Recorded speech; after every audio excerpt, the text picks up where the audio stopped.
ladies and gentlemen, the story you are about to hear is true. The names have been changed to protect the innocent. Dragnet is brought to you by Chesterfield, made by Liggett and Myers. First major tobacco company to give you a complete line of quality cigarettes.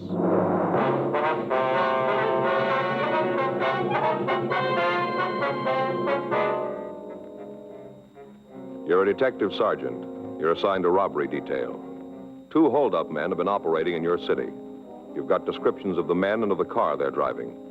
Your job, get them. Smokers by the thousands are now changing to Chesterfield. No wonder. More and more smokers are learning this fact for themselves. Chesterfield, low in nicotine, highest in quality. A published fact proved by chemical analyses of the country's 6 leading cigarette brands. Chesterfield, the only cigarette ever with a record like this.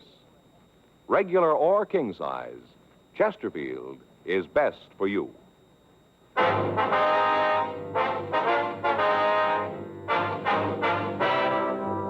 Dragnet, the documented drama of an actual crime. For the next 30 minutes, in cooperation with the Los Angeles Police Department, you will travel step by step on the side of the law through an actual case transcribed from official police files. From beginning to end, from crime to punishment, Dragnet is the story of your police force in action.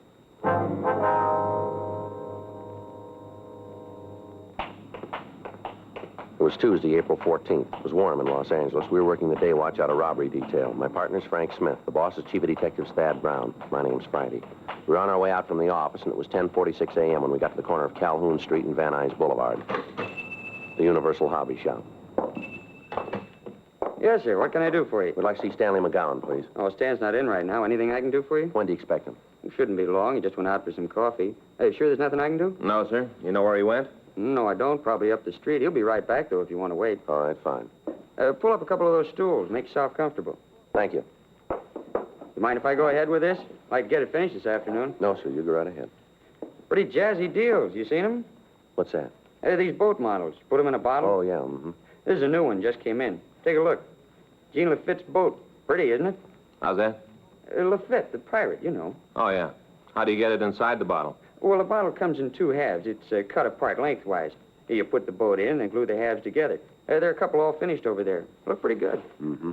How long's McGowan been working here? Oh, I guess it's been about 6 months, around in there. You guys friends of his? We want to talk to him. Oh. That's funny about him. What's that? Well, he doesn't seem to have any close friends. Hey, you know, like you could call up and ask a favor from. Never hear him talk about anybody like that. You ever seen any of his associates? Oh, a couple of times when we get ready to close up, there might be a guy waiting for Stan. Most of the time he plays a single, though.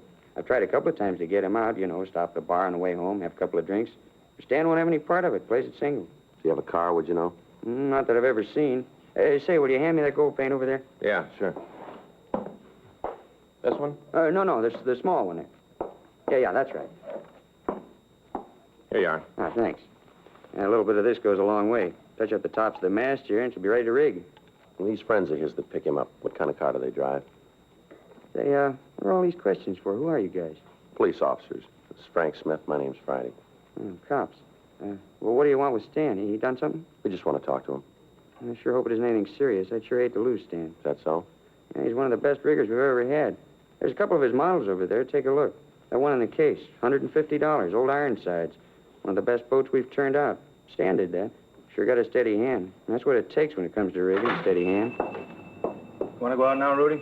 Yeah, in a minute. A couple of fellas here want to talk to you. You want to see me? Your name's Stanley McGowan? Yeah, that's right. What's this about? They're cops, Stan. Yeah? This is Frank Smith. My name's Friday. I'd like to talk to you, McGowan. You sure? What about? Might be better if we went out to the car, huh? Make no difference to me. You fellas stay here. I'll go out for some coffee. All right, thank you. Bring you back some? No. No, thanks. I won't be long. Okay.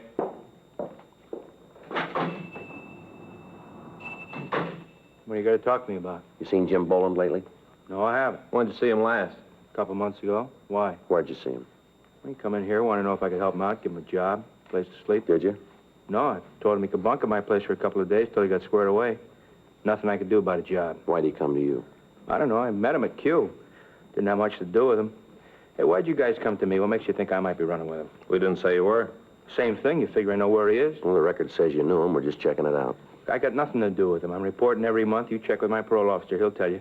I've been carrying the bucket since the day I got out of the joint. I'm going to keep on carrying it. We got no beef with you, McGowan. We just want to get in touch with Boland. I'm sorry. There's nothing I can do to help you out. Anything comes up, I'll give you a call. You mention any of his friends in town when you saw him? Some guy named Phil, that's all. You know who he is? No, I never met him. Jim said they were cooking up some kind of deal. You know what it was? No.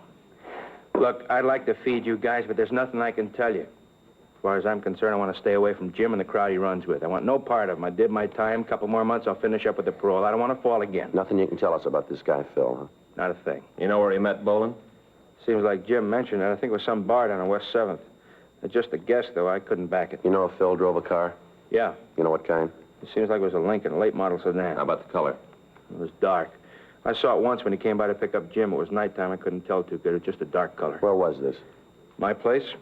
I told you Jim bunked with me a couple of days right after he got in town. You just said you offered to let him stay with you, is that right? Well, same thing. Anyway, he was only there a couple of days. Say where he was going? No, I didn't see him. Him and me had a beef about how he wasn't looking for a job. He used to sit around all day reading magazines. We finally had a fight about it. I told him to get out. Wanted no part of him. I came home that night. He was gone. I haven't seen him since. I don't much want to either. Mm-hmm. Look, what are you after him for? What's he done? Just want to talk to him. He got a piece of these market jobs around town? Why do you ask that? Well, sounds like Jim, the way he works. I just figured maybe it was him. You checked the board. He violating parole? They tell us he hasn't shown up for 3 weeks. That's too bad. Kind of figured maybe he'd swing it this time. How do you mean? A couple of times up in the joint, we'd get to talking. He said he finally learned it. Figured out there was no way to beat it. Said if he got his parole, he's going to stick by it. Get a job, carry a bucket. Too bad. Mm-hmm. All that talk, I really believed he meant it. So did the parole board. 6 weeks before, on March 3rd, the manager of a large supermarket had arrived at work. When he opened the front door, he found that a customer had followed him into the building. When the manager told the person that the store wasn't open for business yet, the man had drawn a gun and demanded that the safe be opened. The manager complied, and after taking $1,400 from the safe, the thief had fled. The manager was able to give us a good description of the hold-up man and an accurate description of his car. He was unable to give us the license number, and he could tell us little about the man who remained in the car. Immediate broadcasts were gotten out on the thieves, but they'd apparently made good their escape. On March 12th, the procedure was repeated. Again, we were able to get good descriptions, but we were unable to come up with the suspects. In the following 4 weeks, the thieves hit 5 more times. Each time, the M.O. employed was the same. The descriptions from each of the victims tallied with those that we'd already gotten. The description of the car was the same. This information was turned over to the stats office for compilation. Their findings listed 14 possible suspects.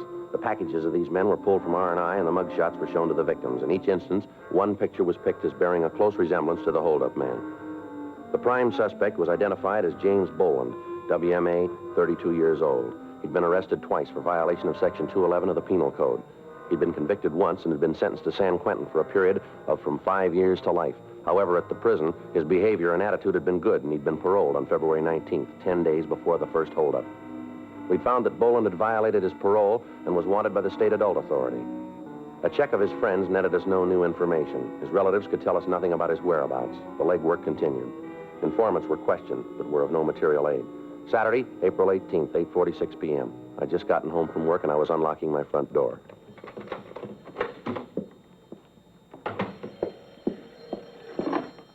Hello? Oh, yeah, Dave. Mm-hmm. Yeah, well, I just got it. When was that? Yeah, I guess so. Yeah. I'll have to call my partner. Right. Yeah, where? Yeah, I know where that is. Well, let's see. It's 8:47 now. It'll take us about, 15, 20 minutes. Right. Okay, we'll see you there. Yeah, sure. Bye.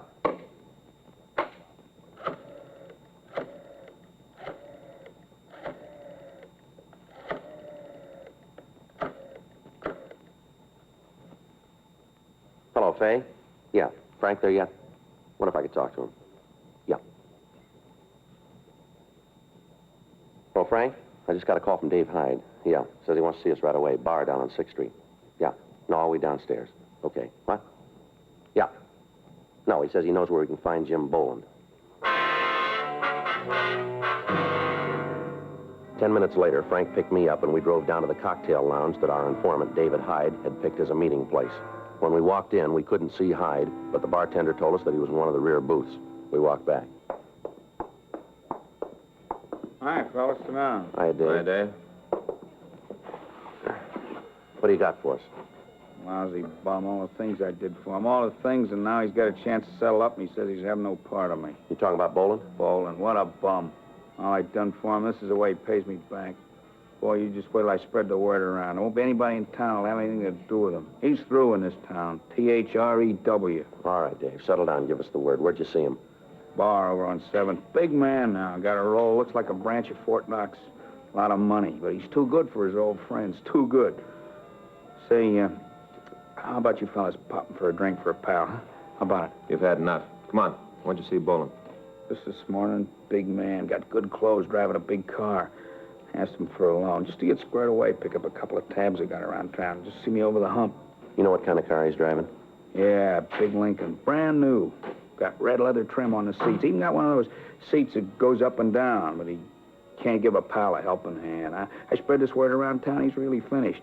Ain't a guy in town to touch him with a 12-foot pole or a real darb, a real darb. You know where he's living? Nah, I don't know. Probably got a house out in Bel Air. It looks like he can afford it. Who's he running with, you know? Yeah, some guy who's lighting cigarettes. What's that? Some guy who lights his cigarettes all the time. Supposed to be some gun from the East. Thinks he's such a big shot. The cheap kind, you know. Kind of guy who has his suits cut so as you can see they're carrying a gun. You know, cheap. You know this fella's name? A couple of times I heard old Jim call him Phil. Phil something, I don't know. A real darb. Hey, fellas, how about a drink? I'm feeling real bad. You still on H? Oh, no, I swear to you. I haven't had a pop in a long time. I'm trying to get off this stuff. Figured if I could get drunk enough, it wouldn't be so bad. Rough go. Come on, how about a drink? You've had enough, Dave. You know if Boland's carrying a gun? I don't know for sure. I didn't see one. This darb Phil's got one. Got his coat cut so as you can see it. Real cheap, small time. You want to show us where you saw Boland? I'll take you there if I have to carry you on my back. What a way to treat a friend. All the times I've helped him when he's had a bad yen, and now he treats me this way. Real dog in a manger. I got a lot of friends in this town, a lot of buddies. Word gets out about Jim, he's finished. Miserable bum. I think about the rough times him and me had together. I get ill. I-L. All right, let's go. If you nail him, you going back to the joint? Suppose so. How long are they going to give him? It's up to the court. Ain't a court in the world that'll give that bum what he's got coming. All I want to see is that he gets it good. I want to see him turn the key and lose it after what he did to me. I'll tell you something else, too. Yeah, what's that? He's building a big habit. Is he hooked? He ain't chipping with it. I bet money he's shooting 4 or 5 caps a day. That much easy. You sure about that? Well, why'd I lie to you? What reason I got to lie? All right, Hyde, let's go. Hey, how about a quick belt before we go, huh? I'm feeling rocky. Just a quick one. Huh? Let's pick up Boland first, then we'll see what we can do for you. Yeah, then you'll take care of it, huh? We'll see. Yeah, just so he gets his every pound. Can't wait to see the look on his face when he finds out the whistle's been blown. Oh, I can't wait. Neither can we. Let's go. 9:13 p.m. Hyde, Frank, and I drove over to West 7th Street. Our informant pointed out the bar where he'd seen the suspect, Boland. He told us that when he'd seen him last, Boland said that he'd be in the bar that night. We called the office and told them where we were, and then we went into the place. Boland wasn't there, but the bartender said that he was expected. The three of us sat down in a booth at the rear of the place, and we ordered black coffee for our informant. We waited. 9:30 p.m. 10. 10:30. There he is, coming in now. When you saw him this morning, did he say this guy Phil was going to be here? No, not to me. How about it, Joe? You better get out of here, Dave. Use the side door, will you? Yeah. We'll check with you later. All right, let's go. Boland? What? You Jim Boland? What do you want? Police officers, you're under arrest. All right, Boland, come on, get up. Come on your feet. Stand still. He's clean, Joe. What's going on? What are you pulling a deal like this for? I didn't cause any trouble. All right, come on, let's go. Somebody blew the whistle on me. Somebody did. I'm going to find out, and I'm going to get to him. I swear I'll get to him. Where's Phil? Huh? Phil, where is he? I don't know what you're talking about. All right, Boland, let's go. Listen, you tell whoever it was blew the whistle, they better start looking for a place to hide, because I'm going to get to him if it's the last thing I do. You called it. What? It might be.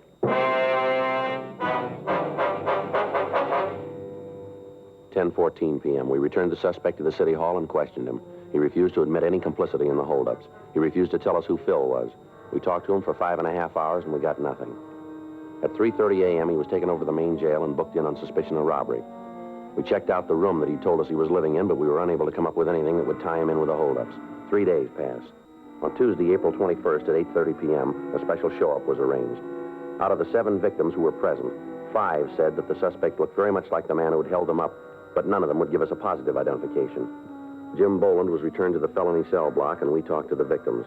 All of them commented on the fact that the suspect we had in custody was the same height, the same weight, and had the same general coloring and appearance as the person who'd robbed them. However, none of them would swear positively that he was the person. At 10:15 p.m., Frank and I went up to the felony section and had Boland brought from his cell to the interview room. His previous sullen attitude had changed considerably. How'd I make out? You got any identification? 5 of them say you look like the man. Well, they're wrong. They gotta be. I didn't have nothing to do with those holdups. If they say I'm the guy, then they're making a bad mistake. They seem pretty sure about what they say. They can't be. Look, they saw me behind the screen. You bring them up here. Let me talk to them face to face. I'll talk to them. I got nothing to hide. Just let me talk to them. You know we can't do that. I always thought it was up to you to prove a guy was innocent as well as trying to make him for a job. That's right, it is. Then why don't you give me a break? I got no part in these heists. You look good for him.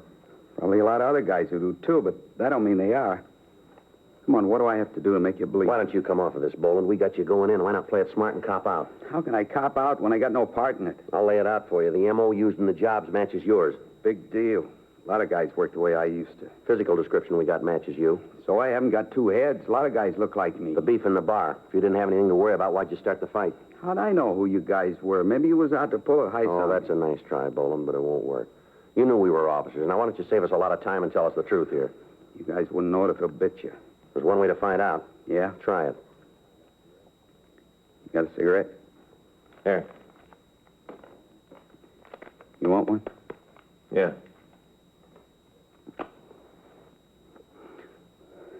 Okay. I'll level with you. I figured you was after me for PV. I didn't have any idea about the 211 rap. That why you started the fight? I swear it is. How about the money you got? Where'd it come from? I got real lucky with a pair of dice. You expect us to believe that? That's the way things are. Where'd you hit the luck? I can't tell you that. It wouldn't help any. Give you an alibi. Either you believe it or you don't. That's the way it was. I'm trying to level with you. We got a rumble that you're back on H. Now, how about that? Where'd you hear that? We heard it. Yeah. Well, you tell them I haven't had a pop in over 4 years. Not since I went up the joint. How about this Lincoln you're driving? Don't belong to me. Who owns it? Phil? Now we're back to that. You going to tell us who Phil is? Listen, the guy's a friend of mine. I don't want to bring nothing down on him. He's leaving you way out in the cold. I suppose so. Well, if I tell you, he won't know, will he? Not from us. Okay? Name's Phil Spence. How well do you know him? Say hello to, buy him a drink, that's all. It's not the way we get it. I don't care how you get it. That's the way it is. Suspense. You ever fallen? I hear yes. What for? 211, ADW. Where? Here, California. He on parole? No, he got out clean. At least that's the way I hear it. You know where we can pick him up? I told you I buy him a beer once in a while. I don't pay his rent. You're the one who said you wanted to go down the middle. All right, but I'm giving it to you that way. I don't know where his pad is. Does he work for a living? I don't know. I never heard him talk about a job. You know who he runs with? Some guy named Ed. You ever see him? No. Know where he can be reached? Sometimes they hang around the bar where you picked me up. How about it, fellas? You're going to buy this story? Yeah, we'll check it out. I swear it. I got no part in it. Sure, you got me cold for PV. I know I got to go back for that, but I want nothing to do with the rest. We'll check it out. You do that. You'll find out what I said's the truth. You willing to identify these 2 other guys for us? How do you mean? Check over some mugs? Sure. Just as long as you believe me. We'll see. You won't regret it. A lot of things I can tell you if you get me out of this. A lot of information I can give you. Let's go. You're going to give me a break, huh? We'll check it.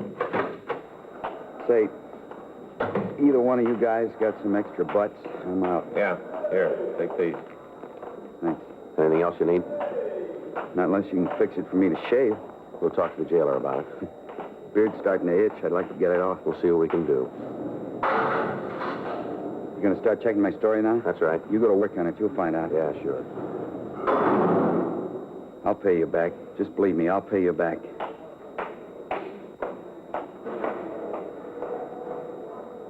Figure he's telling the truth? It's hard to say. The identifications weren't too sure. Everything else is. There's only one way. Yeah. Check him out.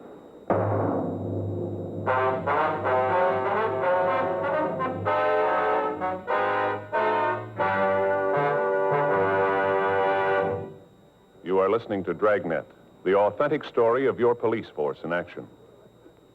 At cigarette dealers, in vending machines, At supermarkets and stores coast to coast. Chesterfield, please. Smokers by the thousands. Yes, smokers by the thousands are now changing to Chesterfield. The only cigarette ever to give you 1, proof of low nicotine, highest quality. Chemical analyses of the country's 6 leading brands confirm that. 2, the only cigarette ever to give you this proven record with smokers. Again and again, over a full year and 1/2, a group of Chesterfield smokers have been given thorough medical examinations. The doctor's reports are a matter of record. No adverse effects to the nose, throat, and sinuses from smoking Chesterfield. A responsible independent research laboratory supervises this continuing program. Chesterfield, the only cigarette ever with a record like this. Chesterfield, best for you.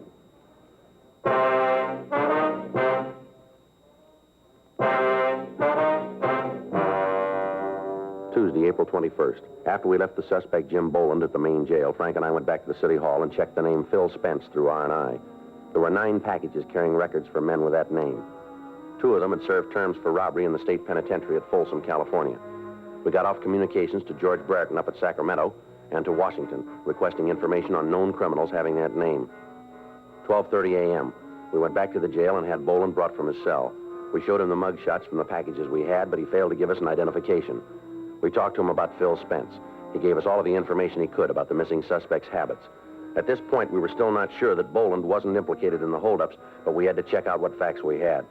The one point which seemed to verify Boland's story was that the victims were unable to give a positive identification of him. 1:30 a.m. We went back to the office and checked out for the night. The following morning, Wednesday, April 22nd, we started to recheck Boland's story of his movements during the times of the holdups. Upon re-questioning some of the witnesses, we found that they weren't as sure as they had been of the facts. That afternoon, we got a kickback from Sacramento. It contained 3 more possibles. CII said that they were sending us mugshots of the men by airmail special delivery. Boland gave us a list of places Spence was known to frequent. We came up with the name of a girl that the suspect was known to see from time to time. We got the address and we went out to talk to her.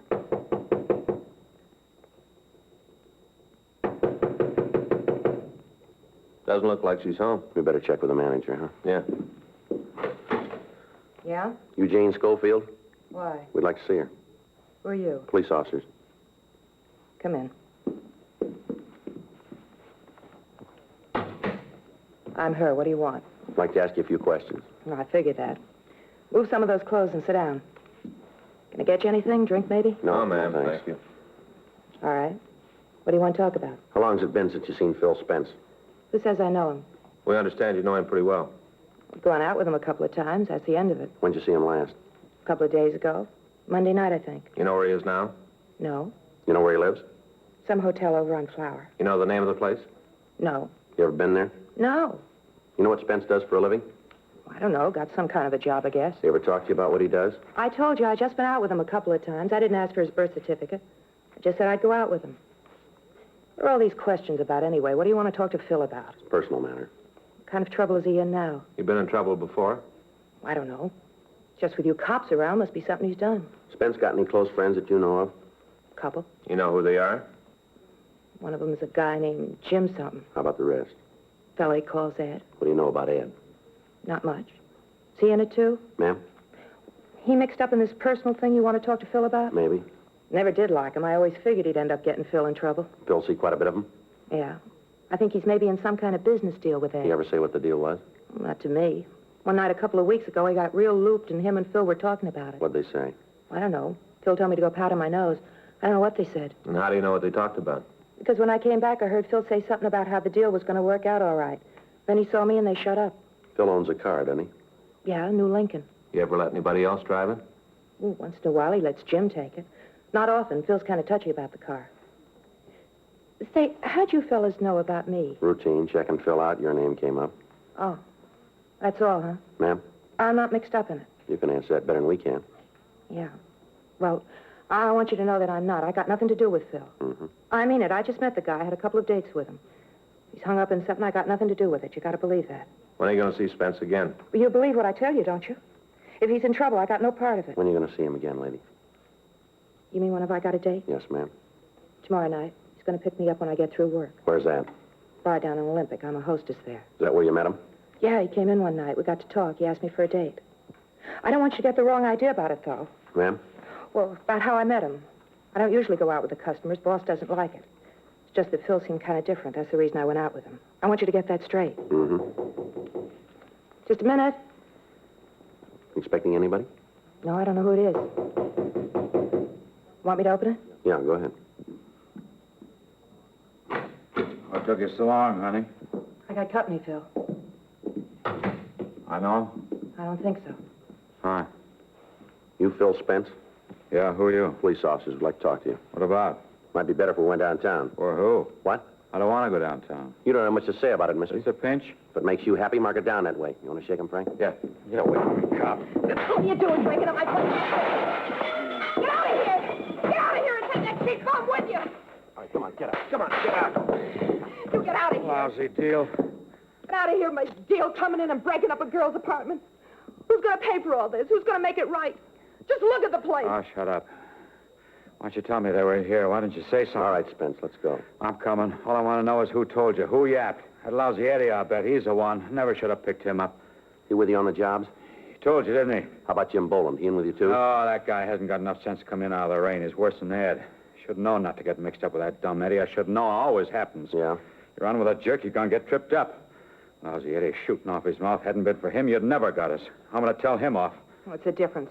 You told them everything they wanted to know. You're all going to jail. Why don't you shut up? You're always wrong, sister. Not this time. Let's go. The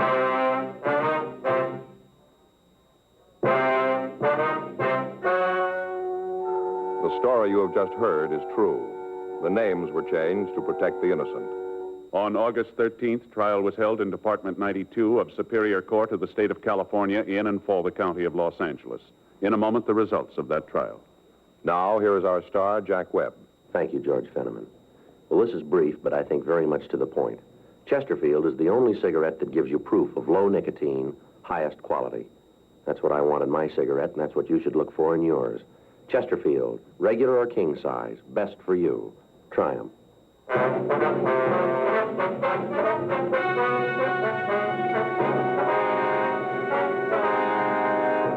Philip Donald Spence and Edwin Floyd Morse were tried and convicted on 4 counts of robbery in the first degree and were sentenced as prescribed by law. Robbery in the first degree is punishable by imprisonment in the state penitentiary for a period of not less than 5 years. Jim Nathan Boland was released to the State Adult Authority for action on violation of his parole. He was returned to San Quentin for the balance of his original term.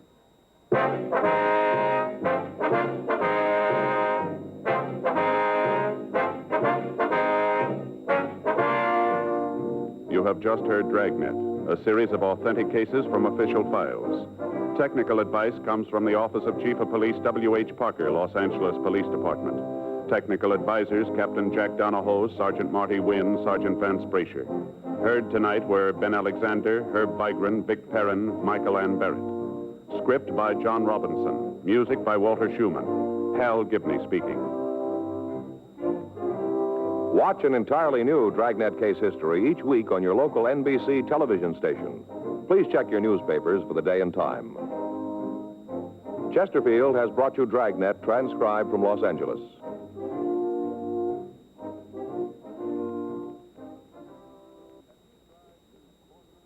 Have you tried new cork tip Fatima? It's the smooth smoke with Fatima tips of perfect cork, king size for longer filtering, and Fatima quality for a much better flavor and aroma. Fatima is made and guaranteed by Liggett & Myers Tobacco Company. Try Fatima today.